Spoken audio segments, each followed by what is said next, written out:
Coming up, it was all going so well. The Brooklyn Nets were looking for a 2-game winning streak before they headed back home to the East Coast, and then the fourth quarter against the Clippers. We break down what was a disastrous crumbling at the hands of LA, 125-114. We dive in next. You are Locked On Nets, your daily Brooklyn Nets podcast. Part of the Locked On Podcast Network, your team every day.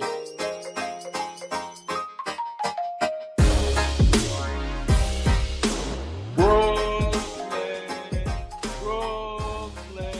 yo. Yes, my friends, it is the Locked On Nets podcast right here on the Locked On Podcast Network. It's your team, the Brooklyn Nets, every single day. Over there is Doug Norrie. I'm Adam Armbrecht. We thank you for making us your first listen of the day. We're 100% free on all those great platforms and let you know that LinkedIn Jobs helps you find qualified candidates you want to talk to faster. Post your job for free at linkedin.com/LockedOnNBA. That's linkedin.com/LockedOnNBA to post your job for free. Terms and conditions, they do apply. And Doug, just when you thought the Brooklyn Nets were going to give this fan base something to cheer about, it's actually themselves who said, hold my beer. We've got a fourth quarter to tell you a tale. Oh my God, an absolute disaster class. I don't even know. There's so many ways we can slice this. This was as bad a fourth quarter as you could ever hope. It was of their own creation, and they just allowed the Clippers to go absolutely on one. It was a combination of the Clippers just going on a heater and the Nets throwing out a lineup and combinations that were going to allow it to happen. Like it's a perfect combination of a group of four guys, specifically the Clippers, that have really, really played well together over the course since they've gotten, especially over the last 3 or 4 weeks, and a group of the Nets that's gotten completely crushed already. We already knew, and they decide to close with this group, and it's so predictable what happens here. It was such a mess. They had the game won. And they literally gave it away. They gave it away. Like they put out a lineup that had no chance. And guess what? That lineup had no chance. And the Clippers won. 41-15 is the fourth quarter line here. The Nets lose 125-114. So do the hard math. You know what in hand they were going into the fourth quarter here. And obviously, I think it's only further highlighted by the fact that they were winning this game. They started the game 16-0, right? And they continue to maintain a 7 to 10 point lead throughout. And then we get to the fourth quarter and we get to this lineup. Doug, highlight the numbers and why maybe Jacques Vaughn and the Nets should have seen this coming. Okay, so going into this game, we've highlighted many times that these like Spencer Dinwiddie plus Cam Thomas lineups don't really work, right? Yeah. I'm gonna clear this by saying I actually don't think like either one of these guys are at fault here. It's just the combinations just don't really work, right? Mm-hmm. It's like these are combo deals. And then when you combine the five together, Cam Johnson, who got completely worked in the fourth quarter by Kawhi, you add him in and you get a 5-man unit of Spencer Dinwiddie, Cam Thomas, Mikal Bridges, Cam Johnson, and Claxton, a unit that we have a lot of minutes on because this unit used to be the starting lineup that they went away from because they were opening games so bad. And they were basically spotting their team 10 points every single time they started, that they made a conscious decision to go away from that group. But maybe it works if you close with that lineup, though, Doug. What's yeah, go the other way, right? Yeah, well, so they decide to close here, and this group going into this game, this group had played 164 minutes, which is a lot. Yes. Especially when you're this bad, because usually units that are this bad don't get to play 164 minutes together. They had a 104.93 offensive rating, 130.4 defensive rating. It's as bad a number as you'll ever see over this many minutes. From minus 25.9, we'll just round it up to minus 26 net rating. We have lots of data that shows this lineup gets absolutely trucked by basically everyone. And it's just so predictable. Dinwiddie checks in with, I think, like 4. I'll double check here. He checks in with 6 minutes left to go. This is when they basically start rolling with this. The Nets are up 8, 110-102. The Nets scored 4 points, and the Clippers scored 23. It was 23. They were up 110-102, and they lost 125-114. Sorry, continue. 23. Yeah, a 23-4 run over the last 6 minutes. So because you're basically, I'm just like losing my mind with this here, but like you're basically running this lineup on the hope that like you can score, right? Because you're going to get really, really trucked on defense, but they just did neither. And so they can't score at all. And every single possession for the Clippers is points. And it's just how you lose. It's just a recipe for disaster. Like, I knew it right when they checked in. I said, why are they doing this? Why are they doing this? And it's just so predictable. Sorry to sound like animated about it. I just hate when the process is bad. I can always live with results as a fan. I can always live with results if I think the process was good, right? And I know not every fan is like that. I just personally am. I'm like, hey, that was the right move. Like, sorry, it didn't work. This one, the process is so horrible that you deserve to lose. And they did. And it's just like, what did you expect to happen? Yeah, it's interesting, too, because the Clippers scored 24, 25, 35, and then 41 in the fourth quarter, right? And the Nets also increased their scoring output 27, 34, 38. So the interesting thing to maybe further on why go with this lineup, it's like you've been having success essentially through the first 3 quarters of this game and through the start of the fourth quarter even. So to go to something that your sample size tells you has not functioned well together, like sometimes I could even make the excuse of, well, you're down by 15 after 3 quarters. Let's try anything. Let's go with the offensive lineup. Yeah, we're going to get trucked defensively. Right. You have the lead in this game, right? Like you are in theory, you are in control. You should be dictating terms. Now, the talent level of the Clippers and those stars that we talk about with Kawhi and Paul George and even Russell Westbrook, who had one tonight, right? Like to go along with James Harden, like, those guys are going to get some buckets and get some shots. But it seems like this lent itself for Jacque Vaughn to say, I'm going to go with what's been successful all night long. The combinations that have worked for us. We've got some good defensive stops. And listen, if you lose on the margin, so be it. But this almost, to your point, it felt like active pistol out, aim at foot, and just start firing away. Like it seemed like an actively destructive decision on, I guess, an unconscious level. But it was nuts to see that be the closing line that they went with. Well, and one more thing about this, in some ways, it's an unenviable position that Vaughn is in. I'm not letting him off the hook here. Believe me, it's a bad decision. Like, they should not have done this. He's in an unenviable situation, and they've been like this many times this season, where they have players that all should kind of play, but that don't necessarily fit. Simmons plus Claxton, right? Like Dinwiddie plus Thomas. Like, these guys should all probably play. The problem is they don't really fit well together. That's a problem, because you're like gonna end up closing with someone that probably feels like they should be playing or should be playing, right? And so I get sort of why this lineup has been given a lot of rope, because it just, because on paper it should be one of your more successful. You want to play what you think are 5 of your best players, right? And I'm not even blaming Cam Thomas or Dinwiddie for this.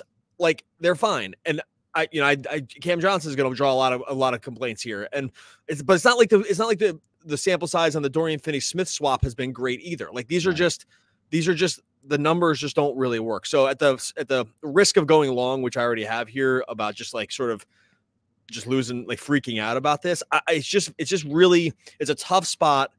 They didn't do themselves any favors. Sometimes you have to make hard decisions, and you just can't keep choosing these lineups. Like, they aren't going to work, especially against a team as good as the Clippers, who have been sort of like close to championship caliber over the short term.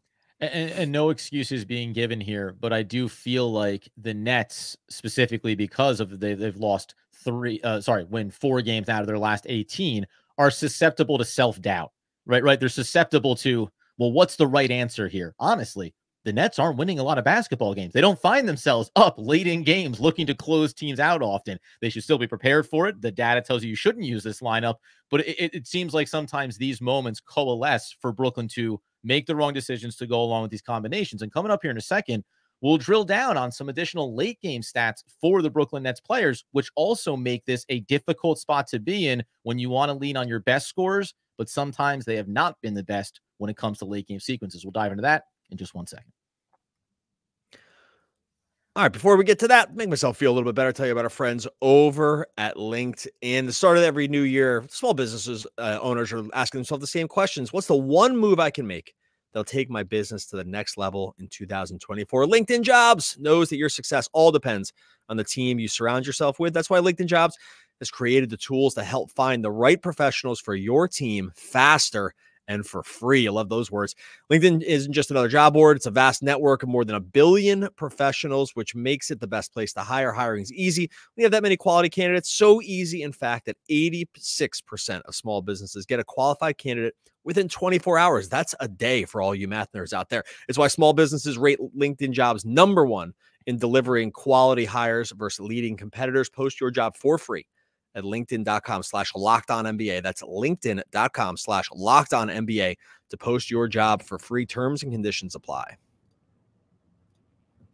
All right, so as we continue the 125-114 post game, where the Brooklyn Nets could have gotten a 2-game winning streak, swept LA, coming home for a 5-game homestand. They're going to play 7 out of 8 at home before the trade deadline. They're going to play 10 out of the next 11 games at home going into the month of February and beyond the deadline. Like, everything about this, before we get back into specifics on this game, everything about this set up after, I mentioned, they've been so bad and lost so many basketball games. Winning this game would have been like, you know what? That's right. At the start of the year, we knew this team is talented enough. They have the individual players. If they can just maybe make a little marginal move, all that stuff in one quarter, not even a whole quarter, a half a quarter, they literally eroded any silver lining. The roller coaster they took fans on today was absolutely atrocious. Like, from we're dominating to start the game, the Clippers surge back. Oh no, nightmare. No. We're going to do it. We're going to hold these guys at bay for 3+ quarters and then show you an all-time epic collapse.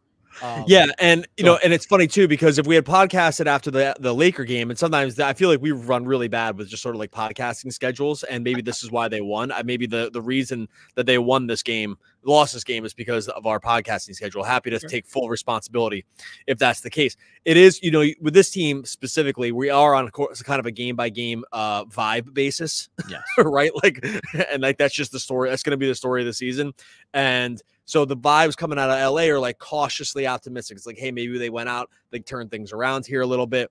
And for 3 quarters, like you said, 3.5 quarters against the Clippers, you're like, because they actually, it was funny with this game, they really dealt with like every blow. Every time the Clippers looked like they were going to make a run, Nets came down and hit a big shot, right? Got to the rim. They got guys coming off the bench. Like Lonnie played really well. DSJ playing well.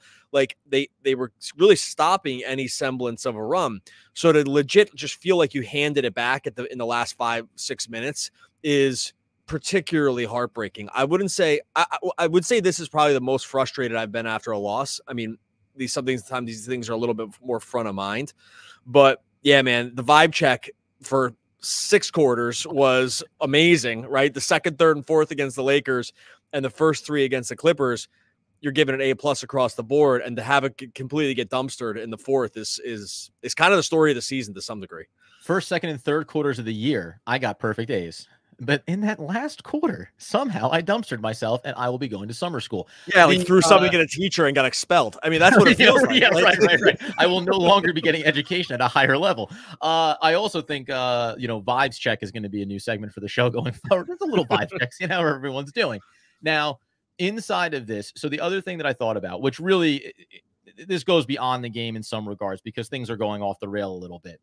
But you mentioned about being in this position of, so Spencer Dinwiddie has a good game, right? Like, you know, this started with Spencer Dinwiddie and Mikal Bridges kind of carrying the early scoring load. They combined to go for 42 points in this one. A lot of that work done in the first half, obviously. Then you mentioned DSJ comes in. Lonnie Walker does some good things for you. Even Cam Thomas, who goes only for 20 points, ends up being a -19 in this game, but in just 27 minutes. All of these things, 6 assists for Cam Thomas in this game, right? Remember along the way when you're thinking, wow, look at these driving kicks from Cam Thomas. Look at him penetrate the lane, draw attention, just a little drop-off pass for an easy jam for Nicholas Claxton. All these little things are building up kind of to say, right, here's the footsteps of incremental progress for this team. So when it goes off the rails, though, I do end up going over and looking at, because down the stretch, for everything that went wrong, the Brooklyn Nets still had a chance to win this game. And in those late sequences, when I think Cam Thomas should be the guy, could be the guy, Mikal Bridges could be the guy, the reality that they don't have a closer was crystallized by the fact that Cam Thomas in clutch moments, so fourth quarter, under 5 minutes to go, within 5 points, in the late game sequences, he's played 12 games. The team's 3-9. Who cares about that? But almost 33 minutes. He has 24 points, but on 6 of 23 shooting, 26% from the field, just 2 of 15 from beyond the arc, 13%, has gotten to the line a lot in those instances, but also has taken 4 personal fouls in late game sequences and has a handful of turnovers to go along with it. It was one of those things that I think that's the other thing we were reminded of in this fourth quarter. The Nets don't have the alpha. Like, and it's not that Cam Thomas can't be that guy or that he isn't growing into that guy, but you need someone like a Kawhi Leonard where you go, okay, he's just going to go get us the buckets. He's going to force the issue. He's going to draw the fouls. The Nets don't have that guy. And I think I'm not picking on Cam Thomas here. he still is growing into that role. So when you keep clearing out spots and handing him off the rock on very sloppy, top of the key pick and rolls from Nicholas Claxton, you're putting him in a terrible position to try and go to be successful in these late game moments as well. Yeah, look, and I want to be really clear too. Like we're not, none of this is a Cam. Cam was great in this game, I thought. 100%. Yeah, this is not right. It's like, his career high 6 assists. I believe pretty sure that was his career high. Obviously passing at double teams a lot more, like not ultra efficient from the field, but I thought like the court vision has gotten a lot better. Yeah, no, these situations highlight when you're playing against Kawhi Leonard and Paul George and James Harden, like that is significantly more firepower than the Nets have, right? Like, and so you are going to be behind the 8 ball with these teams. Like you aren't going to have the same kind of championship level, sort of like closing ability that Kawhi for sure has. Harden, I mean, look, Harden's Harden. He's been amazing with this team, right? And then, PG, these guys have like just tons of reps at being sort of like all around top 10 or some guy times higher. Unfazed in fourth quarter, unfazed in big moments. Like, here we go. Done this 1,000 times. And what becomes also very clear is that like the Nets don't necessarily have a great pecking order. They don't have it's like there's not sometimes clear understanding what they can do, and they can get rattled really fast, right? Like they can get taken out of their rhythm really, really fast with this group. And that's sort of what happened too. Like you saw it from the Clippers when they felt it, right? With like 6-7 minute mark, like they felt it. They're like, there's enough time for us. We're going to win, right? 8-10 points is just not a lot in the NBA at this point when you're this good and you're this good on both ends. And you can kind of see it. You can kind of see it starting to happen, right? Like the tide turning. And the Nets, I mean, they probably could have stood to call a couple timeouts here, but also like they just don't have a good like calming factor on their team, right? Like where it's like, hey, we can turn here. This is a safety valve. We can get a good quality shot in these moments. They just really don't have those kinds of guys. And right, Mikal Bridges is not a strong enough ball handler to take it in. No, like he got his handle got super sloppy, like near the end. By the way, a quick aside on that, that was noticeable, right? Like very good game for Mikal Bridges throughout. But as the intensity ratcheted up in the game, he got noticeably sloppier with his handles and with his control. And that's indicative of what it is to be a leader in late game moments, right? It's been kind of a problem for him all year. Sneaky problem that he's lost his handle a lot at times. He's just required to dribble a lot more than he's ever been in his whole career, basically, except for the short time he spent in Brooklyn. So it's like not all that surprising. This guy was mostly an off-ball player, right, in Phoenix for years and years, and he's required to just do a lot more dribbling now. But yeah, no, these kind of situations, in addition to the highlighted sort of combination problem that we talked about at the beginning, that like this combination of players does not seem to work particularly well. They have this other problem, which is sort of generating calm sort of like plus EV opportunities near the end. Like those become very, very difficult for them as well. They can't get into a flow of the offense. Like they're not going to generate like transition opportunities, and they just can't. It gets way too hard. And then you throw guys like Kawhi and PG into the mix that are going to dial up, or even Russ, who really dials up the energy late and like just kind of throws you off your game. And it's just really, really problematic for this team. Coming up here in a second, a couple of key late game stats that suggest a different lineup could have been utilized here. And then just a straightforward question about needing someone to bring calm to this team. Dennis Smith Jr. seems like that kind of guy. Let's ask that question as Brooklyn prepares to come back home in just 1 second. All right, I'll let you know this show is sponsored by BetterHelp. Look, it's the new year. We're getting obsessed with how to change ourselves instead of just trying to expand on what we're already doing right. That's something that can kind of get lost. It's like you're thinking about those New Year's resolutions. Look, there's a lot you're already doing well. We want to work on those sections of your life and really improve those. Maybe you're trying to get organized in a space. You want to tackle another. Maybe you're taking supplements every morning. You actually want to start and get yourself up and eat some actual breakfast as well. Therapy helps you find your strengths, so you can ditch the extreme resolutions, make changes that really stick. This is where BetterHelp steps in. If you're thinking of starting therapy, give BetterHelp a try. It's entirely online. It's designed to be really convenient. It's flexible. It's totally suited to your schedule. All you have to do to get started on BetterHelp, you fill out a brief questionnaire. You get matched with a licensed therapist. Switch therapists anytime for no additional charge. Celebrate the progress you've already made. Visit BetterHelp.com/LockedOnNBA today to get 10% off of your first month. That's BetterHelp, HELP.com/LockedOnNBA. And when you're done with that, head on over to our friends over on FanDuel. NFL regular season's wrapped up, playoffs well underway. Even as we speak, it's time to get in the action with FanDuel, America's #1 sportsbook. We've been telling you about this forever. You have to jump on this right now over on FanDuel. New customers are getting $150 in bonus bets guaranteed when you just place a $5 bet. Doesn't matter if that $5 bet wins or loses. You're grabbing the $150 in bonus bets no matter what. Live same-game parlays. You can find bets in the new Explore tab. Make a parlay in the Parlay Hub. You're going to find popular ones that other folks have put in as well. So much more on FanDuel. Visit FanDuel.com/LockedOn. Make your first bet a layup. FanDuel, official partner of the NFL. All right, so as we wrap up the 125-114 loss for the Brooklyn Nets, as we mentioned, they'll be coming back home. I want to touch on that stretch here, and we know we got to keep the trade deadline theme kind of rolling for the Brooklyn Nets as they make key decisions along the way. But a couple of things here. So you usually talk about like guys that'll, regress back to the mean typically and not going too hot-handish inside of games. There's one of two ways you can think about this, just as we highlight at the top, the terrible nature of that five-man lineup that closed out this game.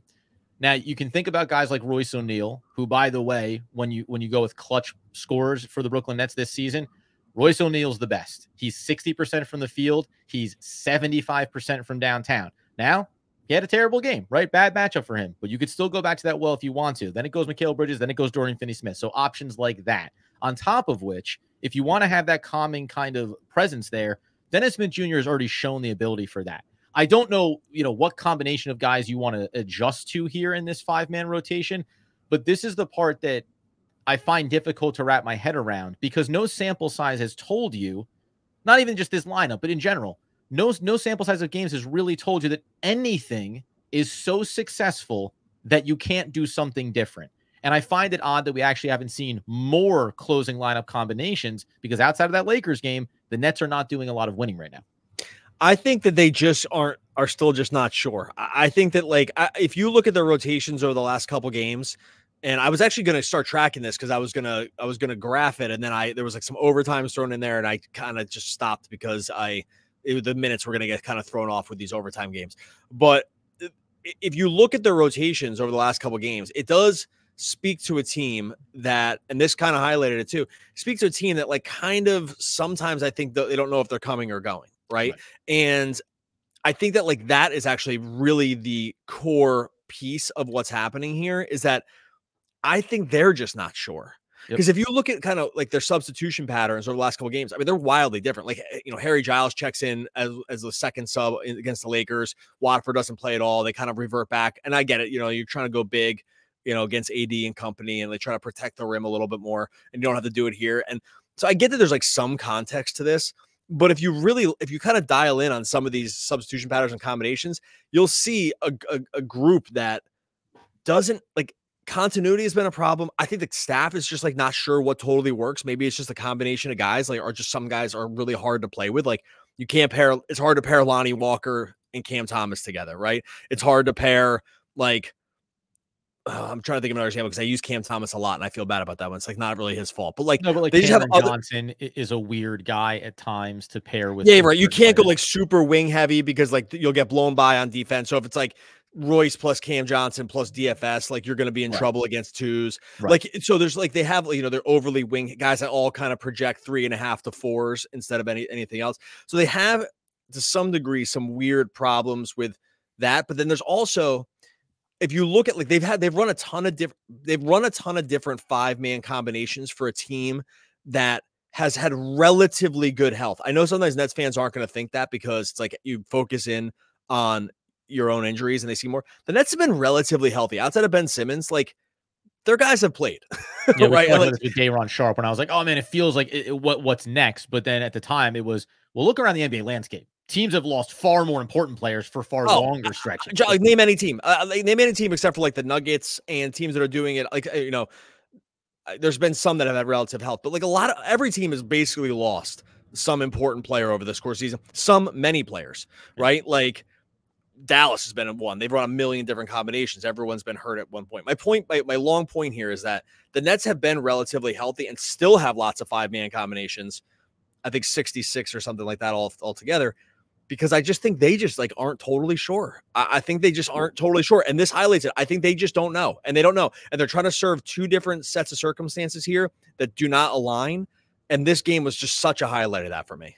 Yeah, and you know, it's funny because it permeates not only organizationally, they don't know, right, where they're coming or going here, and then down to the players. We've heard the rumblings about what's going on with Spencer Dinwiddie, and, you know, it looks like he's probably at the top of the trade list pecking order right now, but you're still starting him because you want to showcase him and you want to turn the corner on it. Dorian Finney-Smith, who was so critical early in the season with the injuries, he's 4 for his last 25 from the field going back across the last 5 games. He's shooting 27% for the month of January, 24% from downtown, where he has hit in the last 5 games as well.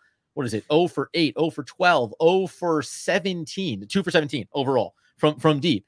And those things matter because even if you don't know what your agenda is going to be come the trade deadline, the theory was the veterans on this roster are what give us our stability. But actually what we see more often than not, and Lonnie Walker's experience, so is Dennis Smith Jr., but it's actually been some of the younger guys coming in off the bench that have mattered more. It's been Cam Thomas being explosive as the 6th man here for the Brooklyn Nets that have kept them in a lot of basketball games. So it's been hard. I think it's hard at every level here. And this goes back to the offseason and what you and I talked about. This organization just refuses to set an agenda and a path forward. And I speculated coming into this game where it was, with all the games you have when you get back home, even though it's a tough schedule, if you had won this game today and got another couple of wins here, I think it'd be easy for Sean Marks, Joe Tsai, and the Nets to say, we're far closer to what we were to start the year than where we are, than what we've been recently. And we're going to keep going the line. In some ways, it's like a blessing in disguise to have this type of disastrous quarter against the Clippers when you are just 9 games away from the trade deadline. Because it should just crystallize it again. It's not about the individual talent. It's about the collective. So many of these guys can't combine together. Sometimes I actually think swapping players out for neutral talent level could actually help this team improve if the pieces fit better together. And I still don't know at this point if the Brooklyn Nets have that intent or that ability to acknowledge that and make those choices here in the next 2 weeks. Signs point that they don't have that, in, like that they still want 2 first-round picks for Dorian Finney-Smith. That's the report.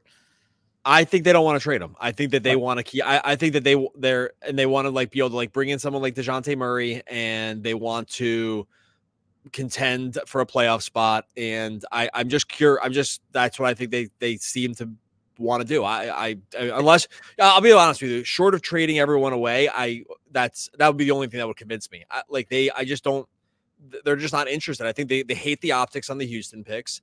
They hate like how that looks. And I think that like that's, and this actually became like somewhat national news over the end of last week, where multiple outlets were commenting. Bobby Marks was one of them.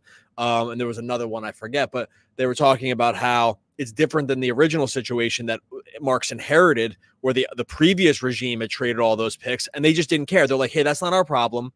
Somebody else's mistake. I'm here to clean it up. It was someone else's mistake and they didn't have to own it. They're like, hey, that was someone else's problem. Sorry. We're just going to be bad and we'll start to retool. But now it's his mistake, right? And it's this regime's mistake. And now it's going to be much harder to kind of say, and that's to kind of say, oh, we'll just start back over because it's just such a bad look. So that's reading tea leaves a little more than maybe I want to, but in general, I think you are correct when you say that this, I don't know if you said this, but it's like sort of a wake up call, right? Like hopefully, to lose like right, this, like whatever you thought whatever you thought you could turn around, whatever you thought the Lakers game was symbolic of, which by the way, even just on its surface, take away the names that are on the Lakers, LeBron James, Anthony Davis. We know that those are obviously marquee names. Remember, that team's below 500. They're 21-22. So you are talking about a different level of competition, regardless of what the name on the back of the jersey says. So yeah, hopefully, like I kept thinking about this the last week or so. Is there a point when it feels like, hey, okay, we now know, right? The overtime loss to Miami. Well, it could have been this, could have been that. I think 2 losses to Portland should be a big signal here, but maybe this type of fourth quarter is enough. And that's obviously a preview of what we're going to be discussing here on every off day going forward is where are the narratives, where's the DeJounte Murray trade talk going, and where do the Brooklyn Nets feel like they can make improvements on this team? It's going to be fascinating, but so far, you have to make the case of the Brooklyn Nets. There's nothing that could happen that would serve as a wake-up call to the front office because we just watched it. We watched the last month. they've been a terrible team, and this feels like it was an exclamation point, and a frustrating one at that. Because guess what? For everything, long-winded to close out, for everything that's gone bad over the last 20 games with the Nets, I was still ready to just be like excited about getting back-to-back wins against two LA teams, right? Like I'm craving it. I'm craving anything positive, and they stole it from me in about 6 minutes of basketball. Yeah, I was the same way. I was like, oh, this is going to be a great podcast. We're going to just roll these back-to-back LA wins. It's going to be a totally different vibe. And I joked, listen, the last thing, but we had joked that we had done, it was like a month ago where the Nets we had done a podcast that said, are the Nets actually good? And that was the title of the podcast. We titled it, Are the Nets Actually Good? And they went on they were like 4-16 since that point. So I blame us.